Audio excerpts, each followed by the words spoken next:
सीधे हम आपको वॉशिंगटन डीसी ले चलते हैं क्योंकि राहुल गांधी वहां प्रेस को संबोधित कर रहे हैं. That certainly changed me in fundamental ways. Right. So you've done two marches across India. One was the Bharat Jodo Yatra, and the other one was the Nyaya Yatra. So no, one march. One march. Yeah. Okay. One was on foot. One was on foot. And the other was by car. So one went from South India all the way to Kashmir. Mm-hmm. That was by foot. That was 4,000 kilometers.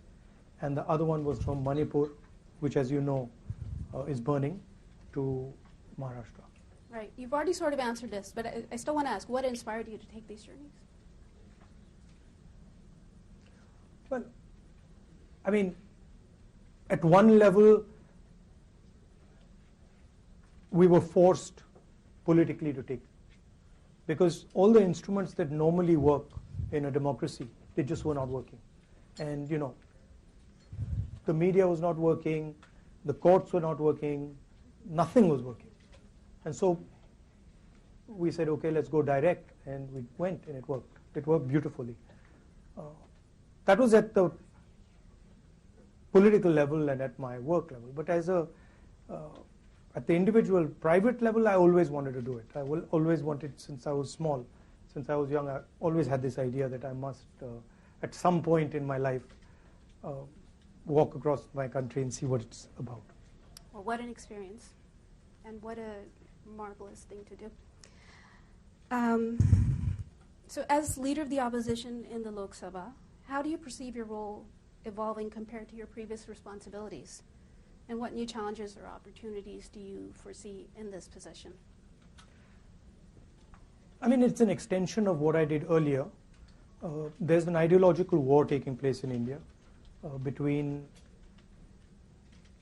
the Congress and our partners and the BJP and the RSS. They are two completely different visions of India. We believe in a plural vision, a vision where everybody has a right to thrive. All imaginations are free to roam. An India where you're not persecuted because of what religion you believe in or what community you come from or which language you speak, versus a much harsher, centralizing vision. And so that's the landscape, and then, you know, we fight on that landscape, defend India's institutions, Mm-hmm. Defend the weaker sections in India, defend the lower castes, defend the tribals, minorities, defend poor people. And after the Yatra, I feel try to become the voice of as many people as you can.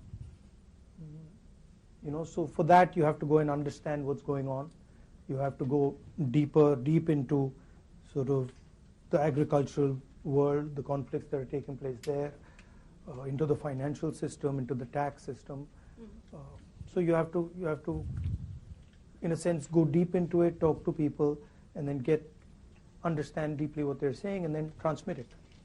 Right. So you and at a broader level, provide a vision, India Alliance vision for the country, which is obviously going to be fundamentally different than the centralizing, you know, monopolized vision that the BJP is presenting.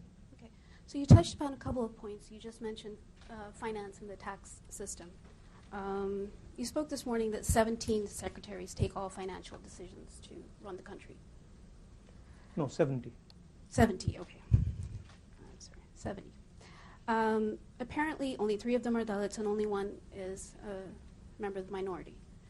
Now, all of them are. Well, you've got the numbers wrong, but okay. But this is from the audience. Let's put it that 90% of India okay. Is either tribal, lower caste, or Dalit, Mm-hmm. right, or minority, and their participation in the governance of the country, Mm-hmm. in the various institutions of the country, in the media of the country, is lacking. And so what we propose is a survey to make transparent the reality of how power is shared in India. The caste census. The caste census. Okay. But just to stay on the same topic. All the secretaries are from the administrative service, correct? Now, the US Treasury has economists, the UK Treasury recruits people separately with expertise in economic policy making. But the Indian Finance Ministry is the domain of IAS officers, of which very few understand finance. Will you professionalize the Finance Ministry, liberate it from IAS officers who criticize it, and appoint a Dalit scholar like B.R. Ambedkar as No, Finance Secretary? I think that, look, the problem is much broader than that, okay? The problem is about participation of weaker sections of lower castes, in particular Dalits, across the board, right? So I'll shock you by saying that if you were to look at the top 200 corporates in India, and you were to look at their management teams, and you were to look at their CEOs, you wouldn't find anybody from the lower caste, right? You'd find only people from the upper caste. Same with the Indian media. If you look at media, you'd find that it's the preserve of upper castes. You look at the influencers on social media, you look at the big columnists, you look at the people who control the media infrastructure. Again, it's the same issue, right? So there is a very small percentage of India which is controlling the entire infrastructure.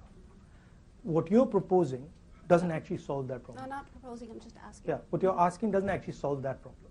That problem is a much broader problem, and it's the first step in understanding that problem is actually in understanding what the reality is. So what is the participation of lower castes, of tribals, of Dalits in, for example, the corporate world? What is the participation in the media? What is the participation in our bureaucracy? The point I made about the secretaries is that if you look at the Indian government, 70 secretaries basically determine the direction of it, right? And I made this point again and again in the election, that 90% of India doesn't have representation among those people. Okay, Right. just as a follow-up, a lot of government posts are lying vacant, and many government agencies are actually hiring people through contract and not as direct hires.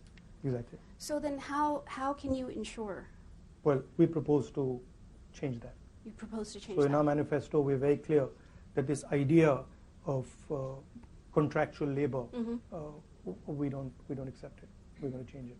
Right, and many agencies are doing that to also reduce their overhead because of government expenditure. Yes, but that's true. Some of that is happening, but a huge part of it is happening to basically exclude people from lower castes. Because when you look at who are the contractors, they're not lower caste people, right? So the question for me and for the India Alliance is India fair? And we've been now independent for many years.